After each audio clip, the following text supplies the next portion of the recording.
સરથાણા વિસ્તારમાં શુભમ કોમ્પ્લેક્સમાં વધુ એક સ્પાની આડમાં ચાલતા કુટ્ટણખાના પર પોલીસો દ્વારા રેડ કરવામાં આવી. પોલીસે 5 મહિલા અને 2 ગ્રાહકોને ઝડપી પાડ્યા. સરથાણા પોલીસને બાતમી મળી હતી. સાવલિયા સર્કલ પાસે આવેલા શુભમ કોમ્પ્લેક્સમાં ફરી સ્પાની આડમાં કુટ્ટણખાનું શરૂ થયું. કોઈપણ નામઠામ વિના જ સ્પાની આડમાં કુટ્ટણખાનું ચલાવવામાં આવી રહ્યું છે.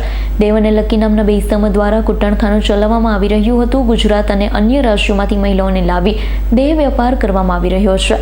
સરથાણા પીઆઈ એમબી ઝાલા સહિતના પોલીસ જવાનોએ સાવલિયા સર્કલ પાસે શુભમ કોમ્પ્લેક્સમાં સ્પા આડમાં કુટ્ટણખાના પર દરોડા પાડ્યા. પોલીસ અચાનક દરોડા પાડતા સ્પામાં હાજર લોકોમાં ભાગદોડ મચી હતી. સ્પાના પાછળના ભાગે બારીમાંથી 2 સંચાલક તેમજ એક યુવતી કૂદીને ફરાર થવા છતાં યુવતીએ પોતાનું બેલેન્સ ગુમાવતા જમીન પર નીચે પડતા યુવતીના પગ પણ તૂટ્યા. 2 સંચાલક ભાગી જવામાં સફળ થયા. એક યુવતી પહેલા માળેથી નીચે પટકાઈ હોવાની જાણ થતાં તાત્કાલિક યુવતીને સારવાર માટે સ્વીમેર હોસ્પિટલ સારવાર અર્થે ખસેડવામાં આવી છે. આ દરોડામાં ઈજાગ્રસ્ત મહિલા સહિત 5 મહિલાઓને દેહ વેપારના ધંધામાંથી મુક્ત કરવામાં આવી. સાથે જ 2 ગ્રાહકોને પણ ઝડપી પાડવામાં આવ્યા છે. આ બનાવ સંદર્ભે સરથાણા પોલીસ દ્વારા ગુનો નોંધી વધુ તપાસ હાથ ધરવામાં આવી છે.